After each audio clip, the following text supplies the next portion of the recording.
제가 저희 아내랑 결혼하고 신혼여행을 갔을 때 교회에서 저를 결혼시키는 게 큰 사명이고 과업인지라 제가 신혼여행을 갈 때 휴가에 대한 배려를 되게 많이 받았습니다. 그래서 여름 휴가를 안 쓰고 있다가 신혼여행 결혼 휴가랑 붙여가지고 2주간을 그래서 유럽 여행을 좀 다녀올 수 있게 됐어요.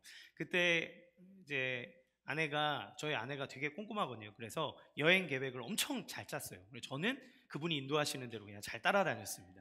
예, 그런데 대부분은 아내가 이렇게 짠 계획에 따라 자유여행으로 이제 책도 보고 뭐 이렇게 하면서 다녔는데, 딱 한 군데 이탈리아에 갔을 때 이제 로마의 바티칸을 갈 때에는 자유여행으로 하지 않고 가이드를 이제 섭외해서 그 가이드를 따라다녔어요. 가이드분이 되게 유능하시고 친절하고 좋은 분이셔서 그분을 통해서 되게 새로운 것도 많이 알게 되고, 제가 또 신학하는 사람으로 여러 교회사 안에 좀 좋은 것들도 많이 알게 되는 시간이었습니다. 근데 그때 가이드가 해주셨던 얘기가 뭐였냐면, 이게 원체 이렇게 딱 초입 들어가자마자 입이 막 떡 벌어져요. 너무 멋있는 게 많고 그러니까 막 계속 쳐다보면서 사진 찍고 막 이러고 있는데, 그분이 뭐라 그러냐면, 그러면 다 못 봅니다. 이거는 별로 중요하지 않아요. 여러분, 진짜 중요한 게 저 안쪽에 있습니다. 그러면서 빨리 자기를 따라오라 그래요. 따라오라 그러다가 갑자기 보지도 못했는데 바닥을 쳐다보라 그러고, 이게 1000년 전에 만들어진 바닥입니다. 그때 황제들이 그것을 밟았고, 저거는 아우구스투스의 뭐시고 막 이러면서 계속 얘기를 해주는 거예요. 그러니까 이게 원체 그 당시에 집약된 천재들, 그 당시에 있었던 유명한 사람들의 작품들이 많다 보니까 어디에다 눈을 둬야 될지 모르고 뭘 봐야 될지를 모르는데, 그 가이드가 정확히 짚어주면서 우리가 봐야 될 것들, 중요한 것들을 짚어줬어요. 그런데 그 안에 이제 들어가다 보니까 나중에 미켈란젤로가 그린 천장화를 보게 되고, 그리고 최후의 심판을 볼 때 제가 막 너무 깜짝 놀라가지고, 맨날 사진으로 요만한 거 보다가 떠만한 벽에 있는 그 최후의 심판을 보면서 제 마음이 막 너무 뭉클해지고 그거를 감상하던 기억이 납니다. 여러분, 우리가 삶을 살아가면서 인생을 살고 또 무언가를 보다 보면, 우리가 잘 몰라서 우리가 초점을 맞추고 바라봐야 될 것을 보지 않고 딴 것을 보느라 허비하는 때가 너무나 많아요. 때로는 또 앞에 부분만 보고 뒤에 부분을 보지 않아서 그 내용의 전체를 보지 못하는 경우도 있죠. 우리가 영화를 보는데 앞에 3분의 1 정도 아니면 절반 정도 보고 난 다음에 이 영화 다 봤다고 얘기할 수 없잖아요. 이 영화가 이런 영화라고 말할 수 없잖아요. 왜냐하면 끝에 어떤 일이 일어나는지 모르기 때문에 그렇습니다. 그런 것처럼 오늘 이 다니엘서도 그래요. 우리는 대부분 다니엘서를 읽거나 설교를 듣고 여러분이 은혜를 받는 부분은 어디입니까? 1장부터 6장까지, 7장부터 12장까지 내용을 묵상하시거나 그것을 여러분의 삶에 어떤 약속의 말씀으로 받거나 그 설교를 찾아 듣거나 하신 적 있으신가요? 아니죠. 우리 대부분 1장부터 6장까지의 다니엘의 내용을 붙잡고 그것을 보고 은혜 받고 내 인생의 말씀으로 받고, 우리도 다니엘처럼 이렇게 되기 원한다. 하나님, 우리 아이가 다니엘 같은 사람이 되게 해주세요. 이렇게 얘기합니다. 그런데 여러분, 다니엘서의 주인공은 누굽니까? 다니엘이 아니죠. 다니엘서의 주인공은 그 다니엘이 믿는 하나님이고, 그 하나님이 다스리시는 세상과 세상을 이기시는 그 하나님의 승리와 영원한 보좌 하나님의 나라를 이해하고 있는 것이 다니엘의 핵심이에요. 그러므로 우리가 다니엘서 1장 6절까지만 보고 다니엘의 신앙을 본받으면, 그거는 하나님께서 우리에게 보여주시는 진짜 세계를 보지 못하고 초입에서 그냥 멋있어 보이는데 좋아 보이는데 하고 열심히 사진 찍고 났더니 별로 아무것도 아니었던 것, 물론 의미는 있겠죠. 그러나 진짜 메시지를 듣지 못한 형국이 됩니다. 여러분, 그러면 다니엘의 구조를 한번 볼까요? 우리가 작년에 다니엘서를 쭉 읽다가 이제 중간에 쉬고 지금 이제 가잖아요. 다니엘서를 크게 두 부분으로 나누면 1장부터 6장까지 내용이 있고 7장부터 12장까지 이렇게 딱 반으로 나뉩니다. 1장부터 6장까지 내용은 무엇인가요? 역사적인 사실에 의해서 다니엘이 바벨론에 가게 된 것과 거기에서 그가 총리의 자리에 오르기까지 어떤 일들이 있었는가, 그가 하나님을 어떻게 의지했는가, 하나님은 그 다니엘에게 얼만큼 신실하시고 그를 통해 어떤 일들을 나타내셨는가의 이야기를 시간의 흐름과 역사적인 사실에 기반해서 다니엘을 통해 하나님이 어떤 분이신지를 드러내고 다니엘이라고 하는 인물이 어떤 인물인지를 이야기하고 있어요. 여러분, 다니엘이라는 사람은 어떤 사람입니까? 우리가 볼 때 그는 신실한 사람이에요. 자기의 이익을 위해서 사람을 이용하거나 또 자기의 신앙을 막 어그러뜨리는 사람이 아니라 어떤 순간에서도 하나님을 붙잡는 믿음의 사람이었습니다. 자기의 목에 칼이 들어와도 하나님을 섬기는 신앙, 자기의 지위와 자기가 살아갈 어떤 명예, 물질, 이것을 지키기 위해서 하나님을 배신한 사람이 아니라 사자굴에 떨어지더라도 그래도 하나님을 믿는 신앙을 지키려고 했던 사람이 다니엘이에요. 그런데 그 다니엘을 통해서 역사하신 하나님은 어떤 하나님이셨습니까? 제국의 흥망성쇠를 이 느부갓네살의 꿈을 해석하는 것을 통해 다니엘에게 알게 해주시고, 그리고 다니엘과 그 함께한 친구들을 통해서 하나님이 풀무불 가운데서 구원해 주시는 은혜의 하나님이시라는 것, 사자굴에 떨어졌을 때도 사자의 입에서 건지셨던 신실하신 하나님이라는 것, 우리를 도우신 분이라고 하는 것, 그것이 이 다니엘서 1장부터 6장까지의 내용의 역사적 사실을 기반으로 해서 이야기해주고 있죠. 그러면 하나님이, 이런 하나님이 다니엘이라고 하는 하나님의 신실한 사람을 통해서 말씀하고 계시는데, 그 말씀하시는 내용이 7장부터 12장까지의 계시, 환상과 묵시의 내용을 통해서 알려주고 있는 거예요. 그러면 이런 의미에서 다니엘서의 중요한 이야기는 7장부터 이루어지는 겁니다. 하나님이 진짜 얘기하고 싶은 거는 7장부터예요. 하나님이 지금 우리에게 던지는 메시지는 그겁니다. 그러면 이 7장부터 12장까지 이루어지는 계시의 내용은 앞에 1장부터 6장까지 나와 있었던 다니엘의 캐릭터와 하나님의 어떤 분이신지에 영향을 받아요. 앞에 얘기한 다니엘은 신실한 사람이고 자기의 유익을 구하는 사람이 아니라 하나님을 따르는 사람이라고 했습니다. 그런데 하나님은 그 다니엘을 지키고 자기의 말하신 것을 지킨 신실하신 분, 우리를 도우는 분이에요. 그 분이 그 신실한 다니엘을 통해서 말씀하는 겁니다.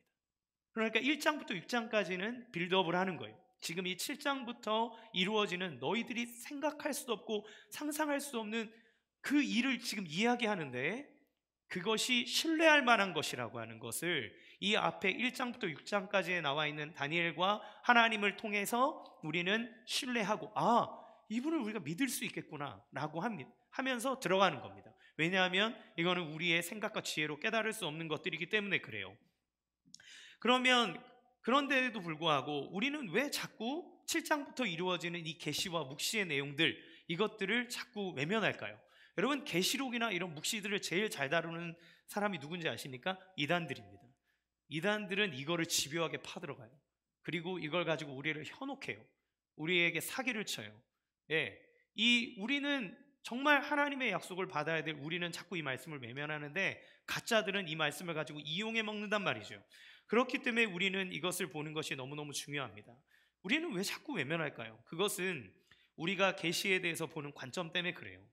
여러분, 우리의 관점이 어디에 있습니까? 우리가 보고 싶은 걸 보는 거예요. 내 마음에 닿는 것만 보는 겁니다. 그러면 여기 이 계시가 보기 싫어지는 이유는 뭐냐면 무서워서예요. 여기에 나타나는 이미지, 그런데 이거를 말씀하고 계시는 그 하나님이 어떤 분이시냐, 누구를 통해 지금 이야기하고 있느냐, 이 말씀이 지금 가고자 하는 방향이 어디인지를 우리는 잘 생각하지 않고 우리 시선에 사로잡혀 있는 자극적인 것, 무서운 것, 거기에 초점을 맞추는 거죠. 그래서 제가 그 어렸을 때 그 이단 서적들이 엄청 판을 쳤는데, 거기 보면 죄다 막 종말에 관한, 우리 옛날에 세기말 때 1999년 이때 막 엄청 막 그 시한부 종말론자들 많았잖아요. 근데 그 사람들이 다 뭐 얘기하면 그때 종말이 오면 아마겟돈이 일어나고 막 뭐 이런 전쟁이 일어나고 계속 이런 얘기만 하다 보니까 사람들이 그 자극적인 거에 막 신경을 쓰게 되는 거예요. 그러면 사람은 본능적으로 자기를 보호하고 자기의 앞날에 대해서 준비하려고 하는 마음, 두려운 마음들을 갖지 않습니까? 그런데 정말 중요한 건 뭐냐면 그 메시지를 던지는 이의 의도가 무엇이냐, 무엇을 말하려고 하는가를 우리가 알아야 된다는 거예요. 그런데 우리는 자꾸 우리의 시선이 꽂히는 것만을 보고 있죠. 그럼 우리의 시선을 사로잡고 있는 것은 무엇입니까? 환상에 처음 나오는 내용들이에요. 환상의 내용을 한번 찬찬히 봅시다. 환상을 첫 번째는 뭐가 나오나요? 보니까 바람과 바다의 이야기가 나옵니다. 바람이 사방에서 몰려분다 그랬어요. 그러면 바다가 있는데 이 바다가 가만히 있을까요? 사방에서 바람이 몰려분다는 건 이게 막 사방에서 막 몰아치고 있는 건데, 그러면 이 바람의 영향으로 인해 파도가 막 너울치듯 막 혼돈 가운데 있겠죠. 그렇죠. 우리는 이런 이미지들을 보는 겁니다. 지금 다니엘은 이 이미지를 보는 거예요. 그러면 이 환상과 비전, 계시, 묵시라고 하는 것은 직접적인 설명을 하는 것이 아니라 이미지를 통해서 그 은유와 비유를 통해 그에게 그 심상을 남겨주는 거예요. 그러면 이 고대 근동에서 바다라고 하는 것과 바람이 불어 바다는 잔잔한 일이 별로 없잖아요. 계속 요동치잖아요. 그럼 이 혼돈한다라고 하는 바다는 무엇을 얘기하냐면 하나님에 대한 거역의 상징입니다. 그러므로 평안이 없고 늘 너울치듯 막 물결치는 그런 죄와 악의 원천이 되는 곳, 그것을 바다라고 쳐요. 그러면 우리가 그 이미지를 딱 본다고 생각합시다. 파도가 막 집채만큼 치고 막 바다가 너울치면 그것을 볼 때 우리는 두려움을 갖습니다. 그렇죠? 그런데 거기에서부터 뭐가 나오냐면 짐승 4마리가 나와요. 큰 짐승 넷이 나옵니다. 근데 이게 생긴 모양도 크고 힘도 되게 세요. 첫 번째 뭐가 나옵니까? 사자와 같은 짐승입니다. 사자와 같은 짐승. 사자가 아닙니다. 사자와 같은 짐승이에요. 근데 사자와 같이 생겼는데 뭐를 가졌어요? 독수리의 날개를 가졌습니다. 그렇죠? 기괴하죠. 결국에는 사자라고 하는 이미지는 라이언 킹이잖아요. 그렇죠? 왕, 동물의 왕. 확한 그런 군주, 이 사자의 강함에다가 독수리의 날개까지 있으니 매우 강력할 뿐만 아니라 아주 신속한 이미지를 갖고 있는 거죠. 그런데 그 보는 중에 날개가 뽑혔다 그랬어요. 뽑혔다는 건 그의 기동성이 상실했고 세력이 무언가 약화되고 있다는 이미지를 보여줍니다. 그러면서도 사람처럼 두 발로 이렇게 딱 섰다고 얘기해요. 그렇게 됐다는 건 여전히 그가 막강한 능력을 지니고 있다는 것을 보여주고, 그리고 사람의 마음을 받았다는 것을 통해 이 존재가 무섭기도 하지만 그러나 어느 정도 인간미가 있는 그런 우호적인 인상을 가지고 있다는 것을 보게 됩니다. 두 번째 짐승이 뭐냐면 곰과 같이 생긴 짐승이 나오는 거예요. 곰과 같이 생겼는데 이 곰과 같이 생긴 짐승이 딱 나오자마자 액션을 이렇게 취하는 겁니다. 한쪽 다리를 이렇게 딱 드는 거예요. 이거는 한쪽 다리를 들었다는 건 움직이고 있는 역동성을 보여줍니다. 지금 막 활동하고 있는 거예요. 그리고 그의 입의 이 사이에는 새 갈빗대가 이렇게 딱 물린 거죠. 그러니까 곰 같은 짐승이 무언가 되게 역동적인 모습인데 이미 이제 움직이려고 그러는 게 아니라 이미 덮쳤고 그거를 물어 뜯었다라고 하는 것을 보여줘요. 상당히 포악하고 힘이 세고 행동이 빠르다는 걸 보여주죠. 세 번째는 표범과 같은 짐승이 나옵니다. 그런데 이 표범과 같은 짐승인데 등에는 날개가 4개가 달렸고 머리가 4개인 거예요. 무섭지 않습니까? 근데 그러면 표범은 맹수 중에서도 아주 빠른 맹수죠. 빨라요. 빠른데 날개가 1개가 아니라 4개가 달렸습니다. 여러분, 이 4라고 하는 숫자는 아까도 바람도 사방이라고 돼 있잖아요. 근데 환상에서 이 4라고 하는 거는 빈틈이 없는 완전함을 얘기하는 거예요. 그러니까 엄청나게 빠르고, 그런데 날개가 4개가 달렸으니까 아까 나왔던 사자의 형상보다 훨씬 더 빠르다는 걸 의미하는 거겠죠. 빠르고, 그리고 이 머리가 4개 있는 것으로 보아 내 나라가 분열되었든 아니면 사방을 보는 눈이 있든 그러한 이미지를 갖는 겁니다. 네 번째는 짐승의 이름이 나오지 않아요. 왜냐하면 이건 전에도 보지도 못했고 자기의 어떤 생각 속에 도저히 비유로 할 만한 동물이 없는 희귀한 이 짐승이 튀어나오는 거예요. 이전에 보지 못했던 무시무시한 짐승. 뿔이 10개가 달렸고, 그리고 이는 막 철로 돼 있어서 먹고 부서뜨리고 나머지는 발로 밟는다. 그래서 이 짐승을 표현할 때는 명사가 아니라 형용사 동사로만 표현합니다. 그런 형상, 이렇게 발로 밟고 있다, 이런 부서뜨린다, 이런 표현으로 얘기하는데, 마치 우리가 영화에서 막 괴수 영화 보면 이전에 보지 못했던 해괴한 무슨 뿔이 막 이렇게 달려있는 그런 거 있잖아요. 고질라 같은 그런 것처럼 자기가 이전에 보지 못했던 어떤 형상의 괴물 같은 짐승이 나와서 있는데, 이 네 번째 짐승이야말로 가장 강력하고 두려운 존재처럼 이야기를 하고 있어요. 너무너무 무서운 거죠. 그 이미지가 여러분 이렇게 일어난다고 생각해 보십시오. 너무 무서울 거예요. 여러분 3D 그 영화를 보시면 보다가 앞에 확 나오면 막 이렇게 돼요. 그게 가짜라고 하는 건 알지만 그것이, 그 이미지가 다가오는 두려움과 무서움이 너무너무나 큰 거죠. 그러면 이 큰 네 짐승이 이렇게 막 나왔는데, 그런 이 큰 짐승 넷이 의미하고 있는 것은 무엇일까요? 17절 말씀 같이 읽어보겠습니다. 시작. 내 짐승은 세상에 일어날 내 왕이라. 세상에 일어날 내 왕이라 그랬어요. 그러니까 세상에 일어날 왕이 내 짐승입니다. 그러면 아까 얘기한 것처럼 죄와 악으로 가득해서 하나님을 거부하는 것이 바다의 이미지라 그랬죠. 그런데 이 바다에서 나온 것이 내 왕이에요. 그러면 무엇입니까? 바로 이 세상이 하나님을 거역하는 바다와 같은 혼란이 가득한 곳이라고 하는 것을 얘기하는 것이고, 거기에서부터 하나님을 대적하는 짐승들이 나오는 거예요. 그런데 이 짐승이 한꺼번에 4명이 이렇게 쫙 나타나서 와 이렇게 하는 게 아니고 한 마리씩 나오는 겁니다. 첫째 나오고, 그 다음에 두 번째가 팍 치는, 둘째가 딱 나오고, 계속 이렇게 나오는 거예요. 그 얘기는 결국에 내 나라라고 하는 것이 한꺼번에 등장하는 게 아니라 한 나라가 등장하고 힘이 쇠하여지면 다른 나라가 등장하고 또 쇠하여지면 다른 나라가 등장하는 이 제국의 흥망성쇠를 표현하는 것이라 볼 수 있겠죠. 그래서 이 상징에 대해서 많은 신학자들과 주석가들이 의견을 내고 있는데 대체적으로 2가지로 많이 압축됩니다. 첫 번째는 뭐냐면 이 네 나라가 바벨론, 메디아, 페르시아, 그리고 헬라, 알렉산더 대왕으로 인해서 천하로 호령했던 헬라로 마무리된다라고 얘기하는 사람이 있고, 또 다른 해석 중에 하나는 바벨론과 메디아, 페르시아의 연합국, 그리고 헬라와 로마라고 얘기를 해요. 그러니까 로마는 어떻게 보면 지금 모든 이 나라의 강대국과 제국의 형태는 로마의 형태를 따릅니다. 그렇죠? 그렇기 때문에 저 같은 경우에도 두 번째 견해가 맞다고 생각하고, 많은 전통적인 그런 신학들은 이 네 번째 이야기를 지지합니다. 그런데 한편으로는 생각해 보면 과연 이 4개의 제국으로만 끝나는 것일까 하는 의문을 갖게 돼요. 여러분, 많은 신학자들이 이 나라가 무슨 나라냐 저 나라냐라고 논쟁하지만, 그러나 문제는 이것이 이거다라고 우리는 정확하게 말할 수 없습니다. 왜냐하면 다니엘이 꿈에 대해서 물어볼 때 17절 18절에서도 천사가 내 나라의 정체를 명확히 밝히고 있지 않기 때문에 그래요. 이 나라는 바벨론이고 저 나라는 메디아고 페르시아고 헬라고 로마야 이렇게 얘기해 주지 않아요. 그냥 내 나라다라고 얘기하는 거죠. 그러니까 우리가 결국에 우리는 이 환상을 볼 때 뭐에 집중합니까? 그럼 이 나라는 무슨 나라야? 얘는 뭐야? 쟤는 뭐야? 여기에 표현하고 있지만 지금 이 메시지를 주는 하나님은 그게 중요하다고 얘기하는 게 아니에요. 그게 중요한 게 아니야, 얘야. 그게 중요한 게 아니라고 얘기하는 겁니다.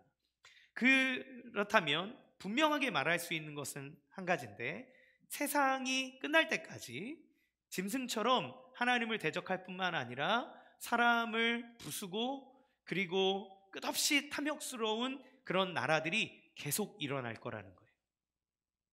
바벨론이라고 하는 제국이 멸망하면 그러면 끝이 아니라 그 다음에 페르시아라고 하는 제국이, 그 다음에 헬라라고 하는 제국이, 그 다음에 로마라고 하는 제국이, 그러면 로마 시대가 끝나고 나면 그러면 괜찮습니까? 아니요. 수많은 나라들로 갈라졌다가 다시 뭉쳤다가 현대 세계에 들어와도 세계를 집어삼키려고 하는 나치 히틀러와 또 및 그와 함께한 그런 그 제국주의를 가졌던 나라들이, 영국이 온 세계 가운데 식민지를 만들면서 자기들의 배를 불렸던 일들은 역사에 반복됩니다. 한 번도 그런 나라가 없었던 적이 없어요.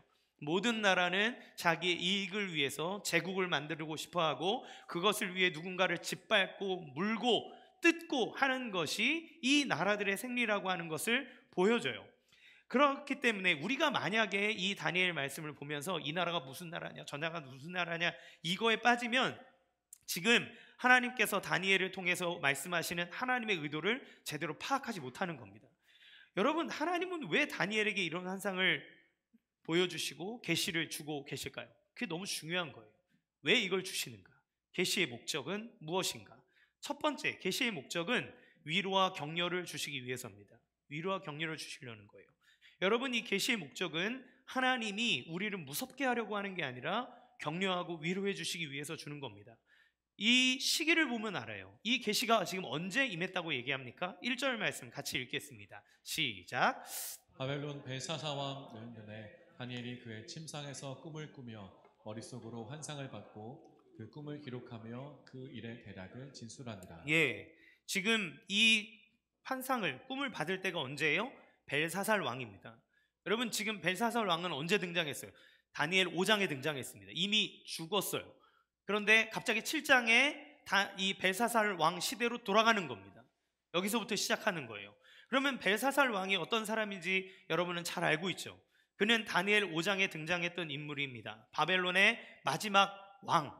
그런데 실질적으로는 왕은 자기 아버지 나보니두스였고, 나보니두스가 외국으로 주방으로 원정을 떠났을 때 아버지를 대신해서 대리 통치를 했던 것이 벨사살입니다. 그러니까 진짜 왕도 아니면서 왕 노릇했던 어리석은 자. 그런데 그 벨사살 왕이 너무 악한 왕이었죠. 그는 그 나라의 달의 신을 섬겼던 사람으로서 그 자기의 종교를 거기에 정착시키게 하기 위해 그런 사람들 1000명을 초대해서 잔치를 벌였어요.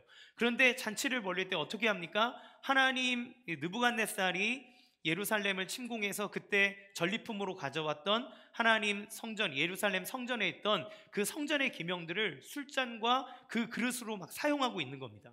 그때 하나님께서 그를 가만 내버려 두지 않으시죠. 그때 하나님이 심판하시기를 갑자기 손가락에 나타나서 벽에 글씨를 씁니다. 메네 메네 데겔 우바르신. 그래서 그 뜻은 왕의 시대가 다 했고 왕의 행동이 하나님의 기준이 못했으므로 당신은 망할 것이다 라고 하는 그 메시지를 받고, 그리고 그날 밤에 이 페르시아 군대가 쳐들어와 바벨론은 완전히 멸망하게 됩니다. 그런 비운의 왕, 어리석은 왕, 악한 왕, 그 벨사살 왕이 다스리기 시작한 원년에 그 시작점에 이 다니엘이 환상을 받은 거예요. 계시를 받은 거예요. 그러면 여러분, 이 사실이 무엇을 보여줍니까? 그 벨사살 왕이 다스린 기간을 약 10년 정도 기간으로 보고 있는데, 그 10년의 시간 동안 바벨론에 있던 유대인들은 어떤 마음이었을까요? 그 전에 느부갓네살은 유대인들 남유다를 멸망시킨 왕이었지만 그럼에도 불구하고 그들에게 호의적이었습니다. 그래서 포로로 잡아왔지만 너희들의 문화를 인정하고 그곳에서 기회를 잡도록 주었죠. 그러니까 다니엘도 포로로 잡혀왔지만 총리의 자리까지 오르지 않았습니까? 그런데 이 벨사살 왕은 하나님을 무시하는 왕이었어요. 그 예루살렘의 기명을 가져가 술잔으로 쓰고 있는 그런 몰지각한 왕입니다. 최악의 지도자였어요. 그렇게 무시하는 존재. 또 다니엘이 이 바벨론 제국의 가장 최고되는 재상이었잖아요. 총리였잖아요. 그런데 다니엘의 존재조차 모르는, 그러니까 다니엘이 권력에서 떠밀려지고 왕의 눈에 들지 않은 상황이 이 벨사살 왕 시대입니다. 그러니까 다니엘의 정치적 생명 안에서도 위기이고 민족적으로서도 이미 달의 신을 막 더 숭배하게 하기 위해 그 태양신과 하나님을 믿는 그런 사람들을 박해하던 시대. 그러니까 유대인들에게 있어서는 포로로, 안 그래도 포로로 잡혀왔는데 자기들에게 있어서는 최악의 지도자죠.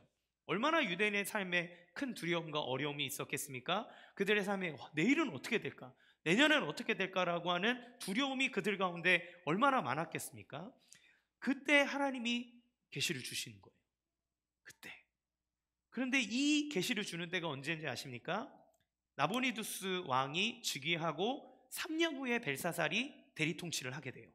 그러면 연도로 따지면 BC 550년에서 549년 때로 추정을 합니다. 그럼 그때가 언제냐면 키루스, 그러니까 성경에는 고레스라고 하는 키루스 왕이 페르시아가 메디아를 정복해서 합병해버리는 때가 요 시기예요. 그러면 이 이미지는 우리에게 무엇을 주나요? 하나님께서 절대 망할 것 같지 않은 대제국의 바벨론, 그 안에 포로로 잡혀와서 왕의 눈에 밖에 났고 왕에게 인정받을 수 없고 언제 그 절대 권력자에게 자기의 삶의 터전을 뺏기고 언제 무슨 일이 일어날지 모르는 두려워하고 있는 그 시기에 하나님은 바벨론을 멸망시킬 고레스라고 하는 왕을 준비시키시고 그 준비시키는 그때의 이 환상을 다니엘에게 보여주시는 겁니다. 너가 살아가고 있는 시대가 영원할 것 같지?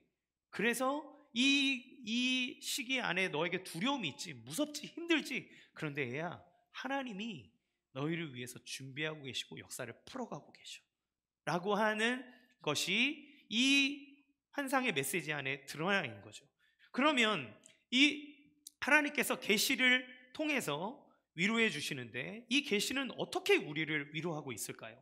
두 번째 사실인데 그것은 이 계시가 숨겨진 본질을 드러내기 때문에 그렇습니다. 숨겨진 본질을 드러내주는 거예요. 우리는 계시, 예언하면 어떤 인상을 받습니까? 우리 예언자가 얘기하면 앞날의 일을 맞췄어 이렇게 얘기하잖아요. 뭐 노스트라다무스가 뭐 예언을 했는데 뭘 맞췄고, 점쟁이가 동쪽에 가면 귀인을 만나 그랬더니 동쪽에 갔더니 누굴 만났다 그러면 용하다 그러고 막 맞췄다 그러고 막 그러잖아요. 근데 성경이 말하는 계시와 예언은 맞추는 게 아니에요. 그 사람이 미래를 맞추는 게 아닙니다. 성경의 계시는 무엇을 얘기하냐면 하나님의 계획이 선지자나 그 예언자들을 통해 하나님의 계획이 얘기되시는 거예요. 하나님이 얘기하시는 겁니다. 얘야, 내가 앞으로 이렇게 할 거야. 그리고 나는 이런 하나님이야. 나는 이런 계획을 가지고 있어. 그런데 그게 왜 이루어지는 겁니까? 온 우주 만물을 창조하시고 주관하시는 이의 계획이기 때문에 그 하나님은 신실하고 전능하심으로 자기가 말한 것을 반드시 이루는 분이기 때문에 그래요. 그러니까 맞춘다고 얘기하는 거예요. 엄밀히 얘기하면 맞추는 게 아니라 하나님이 말씀하신 계획이 드러나는 겁니다. 감추어졌던 것, 사람들이 보지 못했던 것, 그러나 하나님의 신실함이 계속해서 일하고 있는데 그 일하신 것이 드러나는 거예요. 그러면 이 계시와 예언이라고 하는 것은 다니엘을 통해서 무엇을 보여주신 겁니까? 다니엘이 막 가지고 앞날에 일어날 일을 막 신접해 맞추고 이러는 게 아니라 하나님이 하고자 하는 일을 다니엘에게 드러내 주시는 거예요. 세상은 이런데 나는 앞으로 이렇게 일할 거야 라고 보여주시는 겁니다. 선지자는 그 하나님의 계획을 선언하는 거고, 하나님은 당신이 말한 그것을 하나도 땅에 떨어지지 않게 하기 위해 성실하게 지금도 일하고 계신다는 결과가 맞춘 것처럼 보이게 되는 거죠. 그러면 하나님은 이 계시를 통해 숨겨져 있는 본질을 드러내 주세요. 그러면 이 계시를 통해 나타나는 본질은 무엇입니까? 첫 번째, 세상은 나아지지 않는다는 거예요. 세상은 나아지지 않습니다. 요동치는 바다, 이 세상은 계속해서 두려운 짐승을 내보내는 존재예요. 이렇게 나온 짐승이 넷인데 이 짐승이 나올 때마다 여러분 갖고 있는 공통점이 뭡니까? 다 잔인해요. 다 기괴해요. 다 힘을 추구해요. 여러분, 우리가 그 그림을 그리거나 아니면 만화를 이렇게 보거나 영화를 보거나 그럴 때 그 존재가 세면 셀수록 기괴한 모양을 갖습니다. 입도 커야 되고 날개도 달아야 되고 몸도 커야 되고 발도 막 여러 개 있어야 되고 눈이 막 많아야 되고 세면 셀수록 막 뭘 갖다 덕지덕지 붙여요. 그렇죠? 그런 것처럼 이 세상에서 짐승이 계속 나오는데 시간이 지날수록 더 무시무시한 놈이 나오지 온전한 놈이 나오지 않아요. 무엇을 얘기합니까? 지금 삶에 있어서 우리가 살아가는 삶이 갈수록 험해지고 나라는 강력해지고 악해진다라고 하는 것을 보여줘요. 여러분, 이 메시지를 볼 때 얼마나 힘들겠습니까? 안 그래도 지금 포로 생활 중인데 좀 좋은 소식을 들려줘야지. 이렇게 막 강력한 짐승이 계속 나온다 그러고 뭐야 바벨론 망하면 또 다른 놈 나와? 야 그럼 페르시아 다음에 또 다른 거 나와? 야 우리 어떻게 하라는 거야? 이런 생각이 들겠죠. 그런데 여러분 정말 우리의 삶이 그래요. 우리의 삶을 살면 인생을 살펴봐도 나아지는 게 아니라 힘들어지는 경우가 많습니다. 인생에 우리는 자라난다고 얘기하지만 솔직히 얘기해서 여러분 20세 이후로는 죽는 겁니다. 20세 정점, 육체가 딱 정점 치고 난 다음에는 점점 늙어가는 거예요. 딱 우리의 인생에 이렇게 막 즐기고 자기의 젊음에 막 발광하는 나이는 정말 얼마 안 돼요. 어렸을 때는 어려서 안 되고요. 그 막 젊음을 막 하는 사람 그 잠깐 이후에는 사람은 계속 내리막길입니다. 죽어가요. 피부도 그렇고 근육도 그렇고 뼈도 그렇고 다 그래요. 그래서 요즘에 연예인들 보면 얼마나 하기 힘들지. 돈을 처발처발 해야 간신히 이게 나오는데 TV가 너무 좋아가지고 이게 막 다 보이는 거예요. 옛날에는 브라운관일 때는 그냥 대충 예쁘게 보였는데 TV가 막 좋아질수록 이 막 다 보이는 거예요. 옛날에 보면 너무 예뻤던 연예인인데 이제 이렇게 어느 날 한참 잠복기 이후에 딱 봤더니 왜 이렇게 늙었어 쟤? 왜 이렇게 많이 막 이렇게 처졌네? 근데 어느덧 봐도 잘 관리해서 그 나이에 따라 막 피부 땡기고 막 안티에이징하고 막 이래가지고 그 나이 때보다 젊어 보일 수 있을지 모르지만 그래도 신인 나오는 20대, 10대 막 이런 애들 막 아이돌 애들 나와서 옆에서 막 안녕하세요 막 이러고 있으면 늙었다 늙었어 이렇게 그렇게 돼요. 우리가 그쵸? 우리의 삶 속에 사람은 살아가는 것처럼 보이지만 결국에는 그 살아가던 상승곡선은 반드시 꺾이고 우리는 그 죽음을 향해 달려갑니다. 뭔가 돈을 벌어서 삶이 안락해지고 평안해지고 이래도 우리는 결국 거기로 가는 거예요. 이렇게 우리 안에 삶을 살아가면서 세상이 과학도 발전하고 무언가 더 편안해지고 너무 좋지 않습니까? 그렇죠? 그래도 사람들은 우울증 걸리고 공황장애 걸리고 마음은 힘들고, 지금 여러분 우리의 손에 뭐 이거 하나만 있으면 뭐 다 할 수 있잖아요. 그러면 여러분 삶이 형편이 좀 나아지셨습니까? 괜찮아지셨습니까? 여러분 사람들 세상 나가서 하는 이야기들은 저 위에 있는 상위 몇 프로 사람들 빼고는 다 살기 너무 힘들다 그래요. 젊은이들은 결혼 안 합니다. 왜 안 하는지 아십니까? 미래 자신이 없어요. 애 안 낳습니다. 왜 안 낳는 줄 아십니까? 계산해 봤더니 애를 낳아서 자기의 삶이 괜찮아질 거라고는 보장이 없어요. 그러니까 안 하는 겁니다. 과학도 발전하고 문명도 발전하는 것 같고 뭔가 다 하는 것 같지만 사람들의 마음은 무언가 불안하고 힘들고 더 요동치고, 그래서 더 어려워요. 힘들게 살아가는 것, 그것이 우리의 인생이고 이 사회라고 얘기하는 겁니다. 여러분 과거에 일어난 수많은 제국들이 있었지만 지금도 이 세상을 호령하기 위해서 수많은 강대국들이 있죠. 우리나라는 특히나 그 강대국들 틈 사이에서 어디에 붙어야 되는지, 어디에다가 조금 더 외교를 잘해야 되는지 늘 그 기로 안에 살아가고 있지 않습니까? 90년대, 80년대 냉전의 시대를 우리가 살아가는 동안, 그때 전쟁이 없었지만 소리 없는 전쟁이라 그래서 냉전의 시대라고 얘기하죠. 그때 사람들이 그 이성의 끈을 잡고 가만히 있었지만 서로 핵폭탄 만들어가면서 네가 세니, 네가 더 센 폭탄 갖고 있니, 나는 우주에 나갔니, 난 달에 갔니 이러면서 누구든 그 우위를 잡기 위해, 그나마 단추 한번 누르면 세상 망할 것 같으니까 그나마 자기들끼리 조약을 만들고 그걸 하면서 계속 붙잡고 있어요. 그런데 그러면 세상에 평화가 찾아왔습니까? 유엔이 뭐라 그래도요, 큰 나라가 전쟁 일으키겠다 그러면 전쟁 나고요, 그리고 마음에 안 들면 치는 겁니다. 지금도 그래요. 그리고 전쟁 학자들이 얘기하기를 인류의 역사 안에 평화 시기를 유지한 것이 70년이 채 넘어가는 일이 거의 없다 합니다. 그러니까 50년, 30년 되는 그 해마다 세상 어디에서건 반드시 전쟁이 일어난다는 거예요. 그것이 세계사의 흐름이라는 겁니다. 이 세계사의 흐름이 있는 데마다 우리는 되게 우리가 지금 평화로운 시대를 살고 있기 때문에 그렇지, 우리나라도 불과 우리의 할머니 시절, 그 아버지 시절에 전쟁을 경험했던 세대가 우리나라입니다. 처음 한 얘기 같지만 그렇게 오래되지 않았다는 거예요. 우리 지금 세상을 살아가는 우리들 안에, 우리의 삶 속에 살아가는 모든 것 안에 세상의 일들이 여전히 계속된 그러한 강한 자가 약한 자를 짓밟는 일들이 계속해서 일어난다는 것을 보여줘요. 그리고 그것을 바라볼 때 우리 안에 너무 무시무시하고 두려운 마음들이 들지 않습니까? 우리 눈이 무시무시한 괴물과 같은 짐승에 고정돼요. 그 고난에 고정돼요. 아픔에 고정돼요. 자극적인 거 싫어하면서도 오 잔인해 이러면서 막 봐요. 막 자극적인 거 계속 보게 되잖아요. 자극적인 뉴스 나오면 보잖아요. 그러니까 우리의 눈은 자꾸 여기에 고정되는 거예요. 그래서 무서워해요. 힘들어요. 외면하라고 그래요.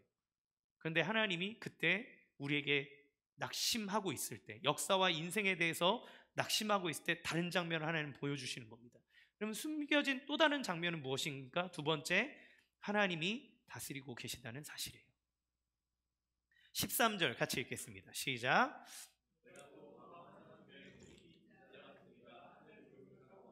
옛적부터 항상 계신 이에게 나아가 그 앞으로 인도되매. 아멘. 여기에 보면 옛적부터 항상 계신 이라는 표현을 씁니다. 그러니까 최근에 갑자기 이제 반짝해서 이렇게 난 라이징 스타가 아니라 예전부터 원래부터 다스리고 계시니 라고 얘기하는 거예요. 이미 이전부터 이 모든 걸 통솔하고 있는 이가 있다는 겁니다. 그는 짐승과 달라요. 짐승들은 힘이 있고 강력하고 능력을 지니고 있는 것처럼 보이는데 시간이 지나면 사라집니다. 다른 짐승이 대체해요. 더 센 놈이 나오는데 걔도 시간이 지나면 없어집니다. 또 더 센 짐승이 나와요. 그러니까 이거는 막 세 보이고 영원한 것 같고 대단해 보이는데 얘들은 시간이 지나면 사라지는 거예요. 그런데 이분은 태초 이전부터 시작해서 영원 전부터 영원까지 지금까지 계속해서 다스리고 계시는 분이다. 이분이 진짜 주권자라고 하는 것을 보여주는 거예요. 그분이 누구십니까? 하나님이신 거예요. 그래서 이 장면을 여러분 어떻게 이해하시면 좋으냐면, TV를 이렇게 딱 보는데 이미지를 보잖아요. 이미지를 볼 때 다중 분할된 화면을 본다고 생각 한번 해보시면 됩니다. 아래 화면에는 막 바다가 너울 치듯이 이러는데 거기 막 이상한 짐승들이 막 계속 이러고 나오고 팍 치고 또 나오고 이 장면이 계속되면서 너무 무서운 세상이야. 어떻게 막 이런 두려운 마음이 들잖아요. 근데 이 윗 화면에는 천상에서 전혀 바뀌지 않는 같은 화면이 계속되고 있는 거예요. 한 분이 계속해서 그곳에서 다스립니다. 그런데 가만히 봤더니 이게 다른 세상인 줄 알았는데 가만히 봤더니 그 영원토록 다스리고 계셨던 분이 일어나 그랬더니 막 괴물이 일어나고 탁 쳤더니 걔 나가 떨어지고 저기서 막 이렇게 했더니 뭐가 일어나고 이런 것들. 다른 세상인 줄 알았는데 영원토록 다스리시고 있는 이의 계획 안에 이 모든 것들이 움직이고 있구나라고 하는 것을 이 전체 화면을 통해 보면 알 수 있게 되는 거죠. 하나님이 다스리는 것을 보고 있는 겁니다. 다니엘이 그 괴물들, 짐승들을 보면 무섭고 두려운 마음이 들었는데 근데 그때 보좌의 하늘의 문이 열리기 시작하더니 그가 감추어졌던 진실이 드러나며 모든 것을 주관하고 계신 하나님의 일들이 보이는 거예요. 그러니까 밑에서 왕노릇하고 지가 최고인 것처럼 내가 최고다, 네가 최고다 이러면서 내가 더 무섭다, 내가 더 세다 막 이러고 있는데 그 모든 것을 풀어가시고 진짜 권력을 짚고 있는 진짜 왕이 있다는 것이 이 이미지 안에 딱 같이 박혀 있는 거예요. 그래서 하나님은 이 인류의 역사를 이뤄가는 모든 주관하는 자가 하나님 당신이라는 것을 성경의 메시지와 예언을 통해 계시를 통해 보여주시죠. 하나님은 이 고레스가 이 바벨론을 멸망시킬 뿐만 아니라 그들 이스라엘 백성들을 포로에서 귀환시킬 하나님의 사람이라고 하는 것에 대해서 이 고레스가 태어나기 이전에 이사야라고 하는 선지자를 통해 이미 말씀하셨어요. 이사야 44장 28절 같이 읽겠습니다. 시작.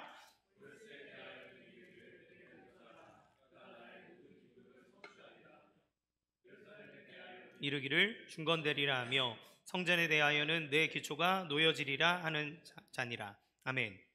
뭐라고 얘기합니까? 하나님은 이사야 선지자가 이스라엘이 멸망하기 전에 활동하던 선지자인데 그 이스라엘이 멸망하고 난 이후에 70년이 지나 일어날 일들에 대해서 하나님 얘기하는 거예요. 고레스를 내가 세울 거다. 그가 그 백성들을 내 사람이 되어서 그가 내 기쁜 뜻대로 그들을 예루살렘으로 돌아가게 하고 예루살렘 성전을 증건하도록 하게 할 것이다. 실제로 고레스 왕은 이 일들을 실행합니다. 그래서 3차에 걸쳐서 이스라엘 백성들을 고향 땅으로 돌아가도록 귀환시키고 그들이 돌아갈 때 빈손으로 가게 하지 않고 그들에게 성전의 기물과 모든 것들을 가지고 가서 너의 하나님에게 예배드리라고 그에게 말합니다. 그러니까 하나님께서 이미 고레스가 그 어머니의 뱃속의 형질이 이루어지기 전부터 그 고레스를 계획하고 계셨고 하나님의 계획은 신실하게 그가 태어나게 했고 그 일을 이루게 하는 거예요. 많은 신학자들이 얘기하기를 고레스는 이 이사야의 예언을 봤을 거라고 합니다. 그는 기쁨으로 그것을 받아들이고 자기가 제국의 왕으로서 그리고 그의 뜻에 따라 그 일을 행했노라고 얘기하기도 해요. 그러니까 그 하나님께서 우리가 세상을 볼 때 그 무시무시한 나라들이 이 세상을 주관하는 것 같지만 그 나라는 반드시 태어남과 죽음이 있으나 영원토록 다스리시는 하나님이 이 모든 것을 주관하고 그 하나님의 계획 안에 있다라고 하는 것을 보여주죠. 그런데 여러분 그 하나님이라 표현하지 않고 옛적부터 항상 계신이라고 표현을 쓰는 것은 그가 그 나라가 생기기 전부터 이미 주목하고 보고 계시는 분이고 그리고 우리가 읽지 않았지만 그 앞에 보면 하나 천상의 보좌가 딱 열리는데 거기에 그들을 심판하기 위한 심판의 보좌가 준비되고 있는 거예요. 무엇을 얘기합니까? 하나님이 그 계획 안에서 그들의 삶을 지켜보고 그들의 생명책에 기록하고 그것들을 통해 그들을 심판할 명분들을 하나님 계속해서 기록하고 있다는 겁니다. 그들을 심판할 하나님, 그 모든 것을 주관하시는 주, 심판주라고 하는 것을 강조하고 있는 거예요. 짐승들이 아무리 활개를 쳐도 하나님의 심판의 때가 있고 그 때를 하나님이 기다리고 있다라고 그 이미지 안에 박혀 있는 거죠. 그거를 볼 때 이미지는 이제 처음에 이 짐승들을 봤던 느낌과 전혀 달라지는 거예요. 여러분 범죄의 도시라고 하는 영화가 있습니다. 그 마동석 씨가 마동석 유니버스 안에 이 마동석 씨는 거기에서 아무도 대적할 자가 없는 최고의 싸움 형사인데 너무 세요. 그런데 이 범죄도시 첫 번째 영화에 보면 그 빌런이 나오는데 그 장첸이라고 하는 사람이 나옵니다. 근데 이 사람이 너무 강해요. 윤계상 씨가 이제 연기를 했는데 너무 셉니다. 그래서 이 사람이 너무 세고 빠르고 잔인하고, 그래서 막 뭐 술집 갔다가 자기 기분 건드리면 그냥 막 도끼로 막 내리쳐가지고 손 막 잘라버리고, 그리고 자기의 이익을 위해서는 막 조직에 혼자 막 뛰어 들어가서 거기 뭐 다 두목 다 죽이고 막 혼자서 한 3명이서 막 그 조직들을 다 와해시켜서 자기 걸로 만듭니다. 그렇게 너무 강한 거예요. 그걸 보고 있으면 무서워요. 와, 저런 사람이 있으면 얼마나 무섭을까. 거기 주변에 있는 사람들이 그 사람 때문에 막 벌벌벌 떨고, 그 지역에 있는 그 조직 폭력배들도 막 그 장첸 때문에 막 벌벌 떱니다. 너무 강력한 거예요. 너무 힘센 거예요. 와, 얘를 이길 사람이 있나? 얘가 이렇게 센데 얘를 어떻게 하지? 막 경찰도 당하고 다 당합니다. 그런데 나중에 마동석이 딱 나와요. 그리고 공항에 도망가려고 딱 하는데 마동석이 거기서 딱 손을 씻더니 어디 튀게? 막 이러면서 너 이렇게 딱 합니다. 둘이 싸움을 붙어요. 그럼 우리가 처음에 생각했을 때 그 이미지가 장첸이 엄청 잘 싸우니까 마동석도 힘들겠는 게, 그런데 개패듯이 팹니다. 뭐 이렇게 보통 영화에 보면 막 이렇게 주인공이 막 맞으면서 막 이렇게 하다가 간신히 힘을 내서 이기잖아요. 거긴 그런 거 없어요. 그냥 뭐 조금 상처 내고 나머지는 막 그냥 뭐 두드려 맞습니다. 그냥 뭐 힘이 그렇게 셌는데 그 마동석 앞에서는 쪽소리도 못 내요. 막 뒤지게 맞아요. 나중에 하는 건 뭐냐면 팔 다 꺾이고 수갑 딱 찼는데 얘가 악에 바치고 자기가 싸워도 못 이기니까 이게 막 머리 풀어헤쳐서 으아! 그리고 소리 질러요. 그러면 마동석이 퍽 칩니다. 그러면 팍 기절해요. 그리고 마동석이 그 주인공이 이렇게 딱 수갑을 끌고 질질질 이렇게 끌고 나옵니다. 그래요. 여러분, 제가 이 이미지를 보면서 그게 딱 생각났어요. 처음에 그 빌런이 나올 때는 너무 센 거예요.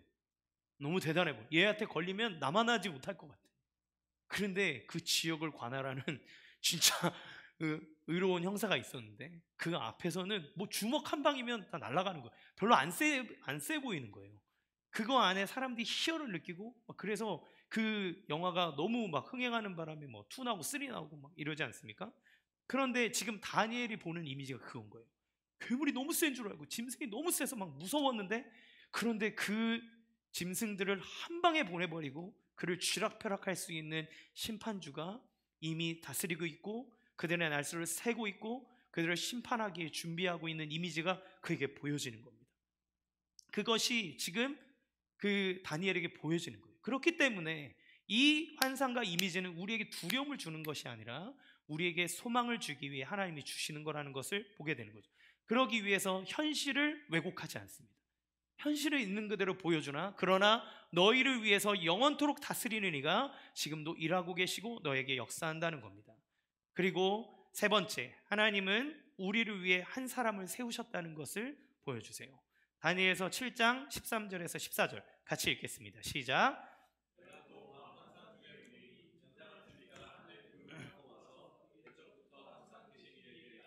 그 앞으로 인도됨에 그에게 권세와 영광과 나라를 주고 모든 백성과 나라들과 다른 언어를 말하는 모든 자들이 그를 섬기게 하였으니 그의 권세는 소멸되지 아니하는 영원한 권세요 그의 나라는 멸망하지 아니할 것이라. 아멘. 그 영원토록 다스리시는 하나님 앞에 누가 나옵니까? 인자 같은 이가 나가요. 인자 같은 이. 여기에 지금 다니엘은 그가 누군지 모릅니다.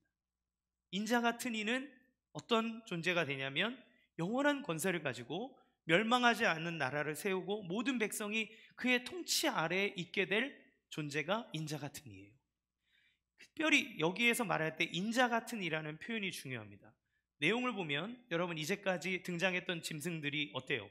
범접할 수 없는 기괴한 모습을 가지고 강력한 힘과 권세를 가진 그리고 위험을 가진 존재예요. 그들은 사자가 아닙니다. 사자 같은데 날개도 있고 곰 같은 존재고 표범 같은데 그런데 날개가 달려있고 막 이래요. 그건 무엇을 의미합니까? 하나님이 창조하시는 그 있는 모습의 그대로가 아니라 변형되고 변질된 타락한 존재임을 얘기하죠. 그러니까 더 회개한 모습을 가져야만 강력해 보이기 때문에 그들은 하나님의 뜻을 거스러가면서도 자기의 몸집과 자기의 힘을 불리기 위해 모든 걸 하는 존재가 그 세상에서 나온 짐승의 모습이에요. 그런데 인자 같은 이라 그랬습니다. 그 표현처럼 딱 그거예요. 사람 같은 존재, 사람의 형상을 입고 있는 거예요. 그러면 어떻습니까? 방금 나왔던 짐승과 딱 대비했을 때 너무 아무것도 아닌 거죠. 너무 유해 보여. 너무 힘도 없어 보여. 봤을 때 막 식스팩이 있었다 이런 걸 없는 걸로 봐서 근육질 뭐 이런 이미지가 아닌 거예요. 그냥 사람 같은 존재, 사람 같은 일반 사람 같은 존재. 그런데 그 존재를 가만히 봤는데 그 유약해 보이고 아무것도 아닌 존재 안에 하나님의 특성과 하나님의 영광이 담겨져 있는 걸 보는 겁니다. 그가 구름을 타고 왔다고 얘기하는데 구름을 타고 오는 이는 성경에 하나님을 의미하는 거예요. 구름을, 하나님의 권세와 존재를 가진, 그리고 그 하나님으로부터 그가 영원한 불멸의 지배권, 곧 하나님에 속한 주권을 받은 거죠. 그러니까 너무 이상한 거예요. 너무 유약해 보이고 아무것도 힘이 없는 것처럼 보이는데 그 안에는 하나님의 영광이 나타나고 하나님이 주시는 권세를 가지고 이 세상을 다스리는 자로 그 앞에 서는 겁니다. 다니엘은 이 존재가 누구인지 너무너무 궁금했을 거예요. 근데 우리는 이가 누구인지를 압니다. 그는 우리를 위해 이 땅에 인간의 몸을 입고 오신 예수 그리스도시죠. 빌립보서는 예수님을 이렇게 묘사합니다. 빌립보서 2장 6절에서 10절 같이 함께 읽겠습니다. 시작. 그는 근본 하나님의 본체시나 하나님과 동등됨을 취할 것으로 여기지 아니하시고 8절. 사람의 모양으로 나타나사 자기를 낮추시고 죽기까지 복종하셨으니 곧 십자가에 죽으심이라. 이러므로 하나님이 그를 지극히 높여 모든 이름 위에 뛰어난 이름을 주사 하늘에 있는 자들과 땅에 있는 자들과 땅 아래에 있는 자들로 모든 무릎을 예수의 이름에 꿇게 하시고. 아멘. 여기에 예수님에 대해서 뭐라고 표현합니까? 원래 하나님이시지만 그가 인간의 몸을 입고 오셨다는 거예요. 그게 너무 좀 중요합니다. 왜 인자 같은 이로 나타나시나요? 예수님은 아마도 이 다니엘의 예언을 알고 계셨겠죠. 예수님은 그래서 자기를 표현할 때 인자는 이라는 표현을 즐겨 사용하십니다. 예수님이 그 사람이라고 하는 걸 그가 의도적으로 드러내시는 거예요. 예수님이 그 인자 같은 이라고 하는 걸 나타내는 겁니다. 그러면 예수님이 인간의 몸을 입고 오셨다는 것이 왜 중요해요? 그것은 예수님이 바로 지극히 높으신 이의 성도들, 하나님의 자녀들을 대표하는 분으로 오셨기 때문입니다. 그렇기 때문에 그 성도의 운명은 예수님의 운명과 함께합니다. 그 인자의 운명이 바로 성도의 운명이 되는 거예요. 그러므로 예수님이 뭘 하십니까? 우리의 운명을 예수님이 가져가신 거예요. 예수님이 인간의 몸을 입고 오셨다는 건 우리의 대표가 되셔서 우리가 그 짐승들과 함께 받아야 될 하나님의 심판의 보좌 앞에서 우리가 심판을 받아야 하는데 그가 인자의 몸을 입고 오심으로 말미암아 우리의 인생을 대신하심으로 그가 십자가의 고난을 받아 죽으셨습니다. 그것은 우리가 받아야 될 인생을 그분이 받으신 거예요. 그럼으로써 우리는 그 짐승들과 함께 하나님의 심판대 안으로 들어가는 존재가 아니라 하나님의 통치와 하나님의 사랑 안에 구원받은 자로서 설 수 있게 되는 것이죠.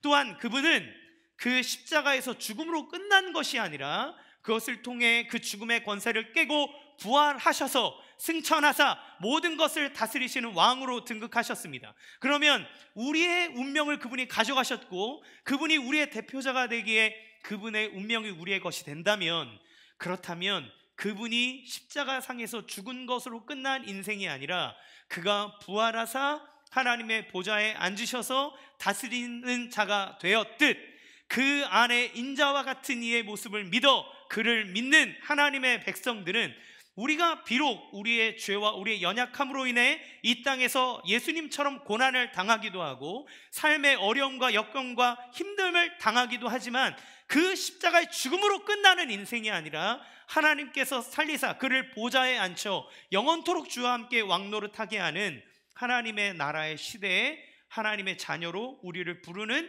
그러한 은혜가 우리 가운데 임했다라고 하는 것을 이 예수님이 인자의 몸을 입고 있다는 것을 통해 보여주는 거예요.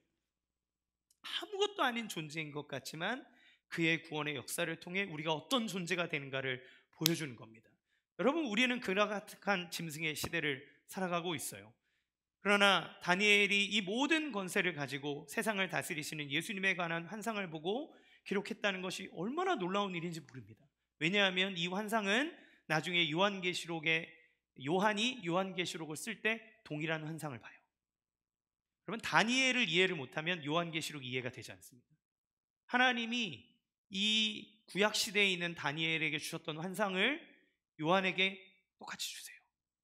요한계시록을 보면 2장 3장에 7교회에 대한 이야기가 나옵니다. 7교회, 그러면 교회가 거룩하고 힘을 내고 막 주의 뜻을 위해서 막 나가야 되지 않습니까? 근데 7교회가 다 책망을 받아요. 처음 마음을 잃어버렸다, 넌 미지근하다, 뱉어내겠다.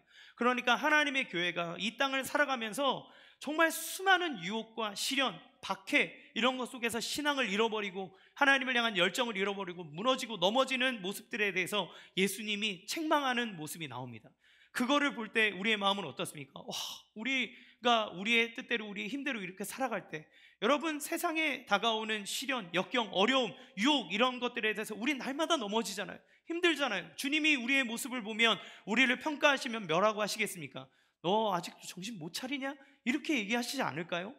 우리는 그런 모습이에요. 그러면 그렇게 절망적인 모습, 그렇게 삶에 대해서 교회가 막 무너지는 것 같고 박해를 당하고 힘드는 시기, 하나님, 우리는 믿음으로 어떻게 살아야 됩니까? 라고 하는 시기에 요한이 환상을 보는 겁니다. 요한이 반모섬에 있을 때 다른 제자들은 다 순교했습니다. 예수님 사도들, 예수님 제자들은 제대로 살아남은 사람이 없이 다 순교했어요. 자기 하나 남았는데 자기도 이제 반모섬에 유배돼서 거기서 혼자 울면서 하나님 앞에 기도하며 이 계시록을 쓰고 있는 거예요. 근데 하나님이 그 요한에게 동일한 환상을 보여주는 겁니다. 야, 교회가 망하는 것 같지? 교회가 힘 못 쓰는 것 같지? 성도들이 다 넘어가고 죽어가는 것 같지? 그런데 이 2장 3장에 나오는 그 책망의 단계에서 4장으로 넘어가면 어떤 일들이 나오는지 아십니까? 갑자기 천상이 열리기 시작하며 하나님 나라의 천상의 예배와 하나님의 보좌의 모습이 나옵니다. 그때 성도를 대표하는 24장로, 그러니까 성도들을 대표하는 숫자 24장로들이 나와 그들이 머리에 면류관을 쓰고 흰 옷을 입고 그 보좌에 앉아 있고, 내 생물이 나와서 하나님과 그들을 찬양하기를, 거룩하다 거룩하다 주 하나님 곧 전능하시니요 전에도 계셨고 이제도 계시고 장차 오실 이시리라고 하면서 찬양하는 모습 안에 영광스러운 모습을 요한이 봐요. 그리고 24장로가 자기에게 있던 금관을 벗어 보좌 앞에 드릴 때 하나님의 어린 양이 그에게 나타나고, 그 면류관을, 하나님 이 세상을 주관할 권세가 어린 양에게 주어지는 모습이 이 요한이 보는 환상 가운데 이루어집니다. 하나님께서 다니엘에게 보여주셨던 심상과 이 요한에게 보여주신 것이 다르지 않아요. 그러면 이것들은 무엇입니까? 이게 다니엘이 본 거예요. 하나님이 이 두 장면, 즉 세상에 일어나는 일과 동시에 영원한 천국을 보여주시면서 너가 보고 있는 것, 그것은 무섭고 힘든 현실, 우리의 삶에 막 우리를 힘들게 하고 우리를 낙망하게 하는 것들 있지 않느냐? 그런데 얘들아, 너가 진짜 봐야 될 거는 이거야 라고 하면서 감추어졌던 그 본질과 진리를 드러내 주시는 겁니다. 그걸 위해 하나님은 다니엘에게 이 말씀을 쓰게 하고 요한에게 계시록을 쓰게 함으로 하나님의 뜻대로 살아가고자 발버둥 치는 하나님의 백성들에게 위로와 힘을 주시는 거예요. 여러분, 인생을 살아가면서 우리의 시대마다 얼마나 힘들고 어렵고 두려운 일들이 많이 있습니까? 근데 우리는 무엇을 보고 사나요? 우리는 우리의 상처를 보고 삽니다. 그 상처에 매여서 막 일어나야 되는 건 아는데 내 상처에 매몰돼서 계속 그 상처를 끌어안고 상처가 상처를 내도록, 여러분, 딱지 앉으면 가만 놔둬야 낫는데 딱지를 자기가 계속 뜯어서 그 아픔 안에 거하려고 하는 이상한 심리, 우리 안에 일어나는 아픔, 어려움, 그것을 딛고 소망을 바라봐야 되는데 힘이 없으니까 소망을 볼 수가 없어서 고난과 두려움. 그래서 애들을 보면 앞으로 얘들 어떻게, 제 딸 이제 초등학교 가고 뭐 하니까 얘 초등학교 가면 어떻게, 친구는 잘 사귈까, 이런 일이 일어나지 않을까, 왜 뭐 어디 유튜브나 뉴스에 보면 애들이 왕따가 막 일어난다고 하는데 얘는 잘 살까, 얘 성질에 아쉬운 거 말 못하는데 그러면 얘가 살아가는 인생 안에 얘는 괜찮을까, 이런, 늘 우리는 앞으로 일어날 소망과 기쁨과 즐거움, 우리 가운데 일어날 하나님의 뜻을 바라보기보다 우리는 사실 자극적으로 우리의 삶을 곪게 하고 우리를 아프게 하고 우리를 자꾸 착 가라앉게 만드는 그 짐승의 세계에 우리의 눈을 고정합니다. 그 두렵다고 말합니다. 소망이 없다고 말합니다. 힘들다고 말합니다. 힘들죠. 맞아요. 그런데 주님 뭐라고 얘기하십니까? 우리의 눈을 열어서 얘야, 그게 아니라 진짜 세계는 여기에 있어 라고 하며 하나님 천상의 세계를 보여주시는 거예요. 얘들아, 지금 원래도 가고 있는 거야. 너희의 가는 길이 틀리지 않았어. 하나님의 계획대로 되어지고 있는 거야. 너의 믿음을 굳건히 해라. 내가 너를 지킨다. 내가 너와 끝까지 함께한다. 그러니 너는 소망을 얻어라. 낙심하지 말아라.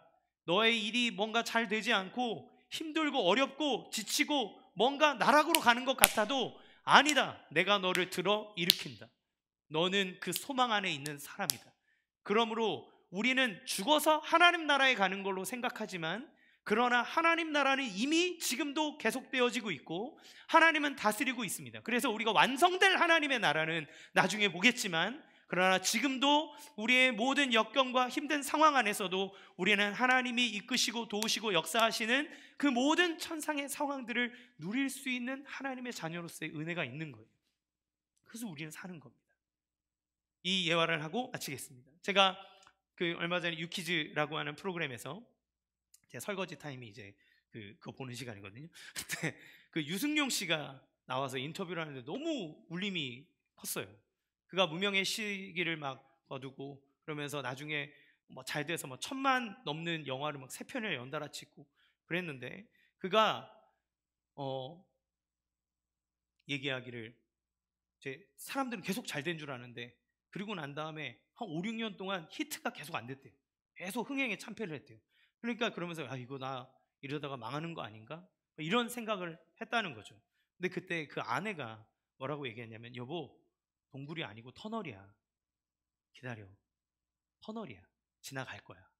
빛이 나올 거야. 그러니까 너무 힘들어하지 말고 버텨, 견뎌. 근데 그게 너무 큰 힘이 됐대요.